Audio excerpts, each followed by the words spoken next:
High guys, welcome back to new video. KEA ಕಡೆಯಿಂದ ಒಂದು important notification release ಮಾಡಿದ್ದಾರೆ. ಸದ್ಯಕ್ಕೆ ಈಗ ಕಟ್ ಆಫ್ನ ಅಪ್ಡೇಟ್ ಮಾಡ್ತಾ ಇದ್ದಾರೆ. ಇನ್ನೊಂದು ಸ್ವಲ್ಪ ಹೊತ್ತಲ್ಲೇ ಎಲ್ಲ ಕಟ್ ಆಫ್ನ ರಿಲೀಸ್ ಮಾಡ್ಬೋದು. ಅದು ಬಿಟ್ಟ ತಕ್ಷಣ ನಿಮಗೆ ಒಂದು ಸಪ್ರೇಟ್ ಡೆಡಿಕೇಟೆಡ್ ವೀಡಿಯೋ ಮಾಡಿ ತಿಳಿಸ್ಕೊಡ್ತೀನಿ. ಆದ್ದರಿಂದ ಯಾರೆಲ್ಲ ನಮ್ಮ ಚಾನಲ್ಗೆ ಇನ್ನೂ ಸಬ್ಸ್ಕ್ರೈಬ್ ಆಗಿ. ಯಾಕೆಂತ ಹೇಳಿದ್ರೆ KCT ಮುಗಿಯೋ ತನಕ ಕಂಪ್ಲೀಟ್ ಗೈಡೆನ್ಸು ನಮ್ಮ ಚಾನಲಲ್ಲಿ ಫ್ರೀ ಆಗಿರುತ್ತೆ. ಸೊ ಏನೇ ಸಣ್ಣ ಪುಟ್ಟ ಅಪ್ಡೇಟ್ಸ್ ಬಂದರೂ ನಿಮಗೆ ತಿಳಿಸ್ತಾ ಹೋಗ್ತೀನಿ. ಸೊ ಈಗ ಈ ಒಂದು ವಿಡಿಯೋದಲ್ಲಿ ಒಂದು ಇಂಪಾರ್ಟೆಂಟ್ ನೋಟಿಫಿಕೇಶನ್ ಅನ್ನಲ್ಲ, ಇದು ಯಾವುದ್ರ ಬಗ್ಗೆ ಅಂತ ಹೇಳಿದ್ರೆ ಇಲ್ಲಿ ನಿಮಗೆ ಎಕ್ಸ್ಪ್ಲೇನ್ ಮಾಡ್ತೀನಿ. ಮೊದಲನೇದಾಗಿ ಇಲ್ಲಿ ಪ್ರಾಧಿಕಾರವು ಈಗಾಗಲೇ ತಿಳಿಸಿದಂತೆ ಎರಡನೇ ಸುತ್ತಿನ ಸೀಟು ಹಂಚಿಕೆಯ ಮತ್ತು ವೈದ್ಯಕೀಯ ದಂತವೈದ್ಯಕೀಯ ಸೀಟುಗಳ ಹಂಚಿಕೆ ಹಣಕ್ಕೂ ತಾತ್ಕಾಲಿಕ ಫಲಿತಾಂಶವನ್ನು 29/8/2025 ಪ್ರಾಧಿಕಾರದ ವೆಬ್ಸೈಟ್ನಲ್ಲಿ ಪ್ರಕಟಿಸಿದೆ. ಇದು ಎಲ್ಲರಿಗೂ ಗೊತ್ತಿದೆ. ನಿಮ್ಮ ರಿಸಲ್ಟ್ಸ್ ಈಗ ಆಲ್ರೆಡಿ ಅನೌನ್ಸ್ ಆಗಿದೆ. ಚೆಕ್ ಮಾಡಿಲ್ಲ ಅಂದರೆ ಈಗಲೇ ಒಂದು ಸಲ ಹೋಗಿ ಚೆಕ್ ಮಾಡ್ಕೊಳ್ಳಿ. ನೆಕ್ಸ್ಟು ಎರಡನೇ ಸುತ್ತಿನ ತಾತ್ಕಾಲಿಕ ಸೀಟು ಹಂಚಿಕೆಗೆ 26/8/2025 ಮಧ್ಯಾಹ್ನ 1ರವರೆಗೆ ನಮೂದಿಸಿದ ಆಪ್ಷನ್ಗಳನ್ನು ಪರಿಗಣಿಸಲಾಗಿದೆ. ಅಂದರೆ ನೀವು 26ನೇ ತಾರೀಕು ಮಧ್ಯಾಹ್ನ 1 ಗಂಟೆ ತನಕ ಏನು ಆಪ್ಷನ್ ಎಂಟ್ರಿ ಮಾಡಿರ್ತೀರಲ್ಲ, ಸೊ ಆ ಒಂದು ಆಪ್ಷನ್ಸ್ನ ತಗೊಂಡು ನಿಮಗೆ ಸೆಕೆಂಡ್ ರೌಂಡ್ ಪ್ರಾವಿಸ್ನಲ್ ಅಲಾಟ್ಮೆಂಟ್ನ ಮಾಡಿದ್ದಾರೆ. ನೆಕ್ಸ್ಟು CET UG NEET 2025 ಎರಡನೇ ಸುತ್ತಿನ ಸೀಟು ಹಂಚಿಕೆಯ ತಾತ್ಕಾಲಿಕ ಫಲಿತಾಂಶವಾಗಿದ್ದು, ಅಭ್ಯರ್ಥಿಗಳು ತಾತ್ಕಾಲಿಕವಾಗಿ ಹಂಚಿಕೆಯಾಗಿರುವ ಸೀಟ್ಗೆ ಕಾಲೇಜಿನಲ್ಲಿ ಪ್ರವೇಶ ಪಡೆಯುವಂತಿಲ್ಲ. ಇದು ಇಂಪಾರ್ಟೆಂಟು. ಈಗ ನಿಮಗೆ ಅನೌನ್ಸ್ ಮಾಡಿರೋದು ಜಸ್ಟ್ ಪ್ರಾವಿಸ್ನಲ್ ಅಥವಾ ಮಾಕ್ ಅಲಾಟ್ಮೆಂಟ್ ಅಂತ ಅಂದ್ಕೊಳ್ಳಿ. ಈಗ ನೀವು ಕಾಲೇಜ್ಗೆ ಹೋಗಿ ಅಡ್ಮಿಷನ್ ಆಗೋ ಅವಶ್ಯಕತೆ ಇಲ್ಲ. ಜಸ್ಟ್ ಇದು ಮಾಕ್ ಅಥವಾ ಪ್ರಾವಿಸ್ನಲ್ ರೌಂಡು.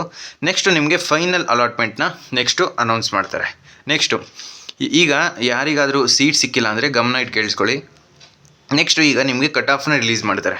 ಒಂದು ಕಟ್ ಆಫ್ ರಿಲೀಸ್ ಮಾಡಿದಾಗ ಅಲ್ಲಿ ನೀಟಾಗಿ ಮೆನ್ಷನ್ ಮಾಡಿದರೆ ಆಪ್ಷನ್ಸ್ಗಳನ್ನು ದಾಖಲಿಸಲಾಗಿದೆ, ಎರಡನೇ ಸುತ್ತಿನ ಕಟ್ ಆಫ್ ರ್ಯಾಂಕ್ ಪರಿಶೀಲಿಸಲಾಗಿದೆ, ಆದರೆ ಯಾವುದೂ ಸೀಟು ಹಂಚಿಕೆಯಾಗಿಲ್ಲ. ದಿನಾಂಕ 30/8/2025 ಮಧ್ಯಾಹ್ನದ ಒಳಗೆ KEA ಅಥಾರಿಟಿಗೆ ನೀವು ಮೇಲ್ ಮಾಡಬೇಕು. ಅಂದರೆ ಈಗ ನಿಮಗೆ ಸೀಟ್ ನಾಟ್ ಅಲಾಟೆಡ್ ಅಂತ ಬಂದಿರುತ್ತೆ, ಅಥವಾ ನಿಮಗೆ ರಾಂಗ್ ಸೀಟ್ ಅಲಾಟ್ ಆಗಿರುತ್ತೆ. ಅಂದರೆ ಈಗ ನೋಡಿ, ಯಾವುದೋ ಒಂದು ಕಾಲೇಜ್ ಕಟ್ ಆಫು 30K ಇದೆ, 2A ಜನರಲ್ ಕ್ಯಾಟಗರಿ 30K ಇದೆ, ನಿಮ್ಮ ರ್ಯಾಂಕು 25K ಇದೆ, ಆದ್ರೂ ಆ ಒಂದು ಕಾಲೇಜ್ ನಿಮಗೆ ಅಲಾಟ್ ಆಗಿಲ್ಲ. ನೀವು ಆ ಒಂದು ಕಾಲೇಜ್ನ ಆಪ್ಷನ್ ಲಿಸ್ಟಲ್ಲಿ ಹಾಕಿರ್ತೀರ, ನಿಮಗೆ 25 ಇರೋ ರ್ಯಾಂಕು ನಿಮ್ಮದು 30K ಇದ್ರೂ ಆ ಒಂದು ಕಾಲೇಜ್ ಕಟ್ ಆಫ್ ನಿಮಗೆ ಅಲಾಟ್ ಆಗಿಲ್ಲ. ಅದ್ರ ಬದಲಾಗಿ 31K ಇದೆ. ಸೊ 31K ಇರೋದು ಅಲಾಟ್ ಆಗಿದೆ, ಅದು ಒಂದು ಕೇಸ್ ಆಯಿತು. ಸೀಟ್ ನಾಟ್ ಅಲಾಟೆಡ್ ಅಂತ ಬಂದಿದ್ರು ನೀವು ವರಿಯಾಗೋ ಅವಶ್ಯಕತೆ ಇಲ್ಲ. ಯಾವಾಗ ನಿಮ್ಮ ರ್ಯಾಂಕುಗಿಂತ ಕಾಲೇಜ್ ಕಟ್ ಆಫ್ ಜಾಸ್ತಿ ಇದ್ದಾಗ ನೀವು ಖಂಡಿತವಾಗಿಯೂ KEAಗೆ ಮೇಲ್ ಮಾಡಬೇಕು. ಇಲ್ಲ ಅಂತ ಹೇಳಿದ್ರೆ ಅವ್ರು ಕರೆಕ್ಟ್ ಮಾಡೋದಿಲ್ಲ. ನೀವು ಒಂದು ಸಲ ಕಟ್ ಆಫ್ ರಿಲೀಸ್ ಆದ ತಕ್ಷಣ ಒಂದು ಸಲ ಚೆಕ್ ಮಾಡ್ಕೊಳ್ಳಿ. ನೆಕ್ಸ್ಟು ಅಪೇಕ್ಷಣೆಗಳನ್ನು ಪರಿಶೀಲಿಸಿದ ನಂತರ ಎರಡನೇ ಸುತ್ತಿನ ಸೀಟು ಹಂಚಿಕೆಯ ಅಂತಿಮ ಫಲಿತಾಂಶಗಳನ್ನು ಈ ಕೆಳಗೆ ವಿವರಿಸಿರುವಂತೆ ಪ್ರಕಟಿಸಲಾಗುವುದು. ಅಂದರೆ ನೆಕ್ಸ್ಟು ಈ ಒಂದು ಎಲ್ಲ ಚೇಂಜಸ್ನು ಅವರು ಏನಾದ್ರು ಎಡಿಟ್ ಮಾಡಬೇಕು ಅಂತ ಹೇಳಿದ್ರೆ ನಿಮ್ಮ ರಿಸಲ್ಟ್ಸಲ್ಲಿ ಎಡಿಟ್ ಮಾಡಿ ನಿಮಗೆ ನೆಕ್ಸ್ಟು ರಿಸಲ್ಟ್ಸ್ನ ಅನೌನ್ಸ್ ಮಾಡ್ತಾರೆ. ಈಗ MCC ನವದೆಹಲಿ ಇವರು ಅಖಿಲ ಭಾರತ ವೈದ್ಯಕೀಯ ಸೀಟುಗಳ ಪ್ರವೇಶಕ್ಕೆ ಹೆಚ್ಚಿನ ವೈದ್ಯಕೀಯ ಸೀಟುಗಳು ಸೇರ್ಪಡೆಗೊಳ್ಳುವ ಕಾರಣದಿಂದ MCC ಎರಡನೇ ಸುತ್ತಿನ ಸೀಟು ಹಂಚಿಕೆಯ ಪ್ರಕ್ರಿಯೆಯ ವೇಳಾಪಟ್ಟಿಯನ್ನು ದಿನಾಂಕ 29/8/2025 ಪ್ರಕಟಿಸಲಾಗುವುದೆಂದು ಸೂಚಿಸಿ ಪ್ರಕಟಿಸಿರುತ್ತಾರೆ. ಈ ಹಿನ್ನೆಲೆಯಲ್ಲಿ UG CET ಕೋರ್ಸ್ಗಳಾದ ಇಂಜಿನಿಯರಿಂಗ್, ಆರ್ಕಿಟೆಕ್ಚರ್, ಯೋಗ, ನ್ಯಾಚುರೋಪತಿ, ಕೃಷಿ ವಿಜ್ಞಾನ, ವೆಟರ್ನರಿ ಮುಂತಾದ ಕೋರ್ಸ್ಗಳಲ್ಲಿ ಮತ್ತು ಆಯುಷ್ ಕೋರ್ಸ್ಗಳಿಗೆ ಮಾತ್ರ UG CET ಎರಡನೇ ಸುತ್ತಿನ ಅಂತಿಮ ಫಲಿತಾಂಶ ಪ್ರಕಟಿಸಲಾಗುವುದು ಹಾಗೂ ಅಭ್ಯರ್ಥಿಗಳು ವಹಿಸಬೇಕಾದ ಕ್ರಮಗಳ ಕುರಿತು ಮಾರ್ಗಸೂಚಿಗಳು, ನಿಯಮಗಳು ಮತ್ತು ಸೂಚನೆಗಳನ್ನು ಫಲಿತಾಂಶದೊಂದಿಗೆ ಪ್ರಕಟಿಸಲಾಗುವುದು.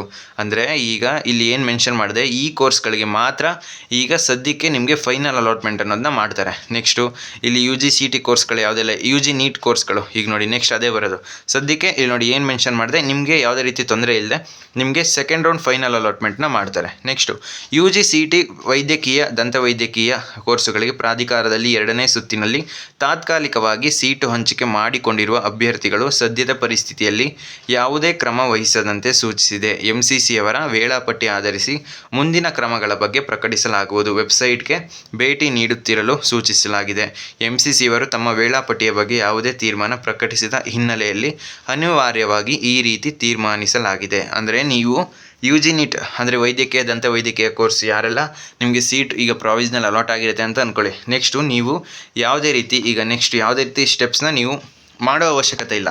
ನೆಕ್ಸ್ಟು ಅವರೇ ಅಪ್ಡೇಟ್ ಮಾಡ್ತಾರೆ. ನೀವು ಒಂದೊಂದು ಸಲ ವೆಬ್ಸೈಟ್ನ ಚೆಕ್ ಮಾಡ್ತಾಯಿರಿ ಪದೇ. ಅಲ್ಲಿ ಏನೇ ಇದ್ದರೂ ವೆಬ್ಸೈಟಲ್ಲಿ ಅಪ್ಡೇಟ್ ಮಾಡ್ತಾರೆ. ಸದ್ಯಕ್ಕೆ ನೀವು ಏನು ಮಾಡೋ ಅವಶ್ಯಕತೆ ಇಲ್ಲ. ಜಸ್ಟ್ ವೆಯ್ಟ್ ಮಾಡಿ. MCC ಅವರು ಏನು ಶೆಡ್ಯೂಲ್ ರಿಲೀಸ್ ಮಾಡ್ತಾರೆ ಅದನ್ನು ನೋಡಿಕೊಂಡು KEA ಅವರು ನಿಮಗೆ ನೆಕ್ಸ್ಟು ಇನ್ಫಾರ್ಮ್ ಮಾಡ್ತಾರೆ. ಸದ್ಯಕ್ಕೆ ಇಷ್ಟು ಅಪ್ಡೇಟ್ಸು ಇಲ್ಲಿ ತನಕ ಇರೋದು. ಬೇಕು ಅಂತ ಹೇಳಿದ್ರೆ ನಿಮಗೆ ನೆಕ್ಸ್ಟು ಈಗ ಒಂದ್ಸಲಿ ಕಟ್ ಆಫ್ ರಿಲೀಸ್ ಆಗಿದೆ ಒಂದ್ಸಲ ಚೆಕ್ ಮಾಡಿಬಿಡ್ತೀನಿ. ಸೊ ಕಟ್ ಆಫು ರಿಲೀಸ್ ಆಗಿದ್ರೆ ನೆಕ್ಸ್ಟು ನಿಮಗೆ ಸಪ್ರೇಟ್ ಕಟ್ ಆಫ್ ರಿಲೀಸ್ ಆಗಿದೆ, ಇದ್ರ ಬಗ್ಗೆನೂ ಸಪ್ರೇಟ್ ಡೆಡಿಕೇಟೆಡ್ ವೀಡಿಯೋ ಮಾಡಿ ತಿಳಿಸ್ಕೊಡ್ತೀನಿ. ಸೊ ಫ್ರೆಂಡ್ಸ್, ಈ ವಿಡಿಯೋ ನಿಮಗೆ ಇಷ್ಟವಾಗಿತ್ತು ಅಂದರೆ ಲೈಕ್ ಮಾಡಿ, ಕಮೆಂಟ್ ಮಾಡಿ ಮತ್ತು ನಿಮ್ಮ ಫ್ರೆಂಡ್ಸ್ಗೆಲ್ಲ ಈ ವಿಡಿಯೋನ ಶೇರ್ ಮಾಡಿ.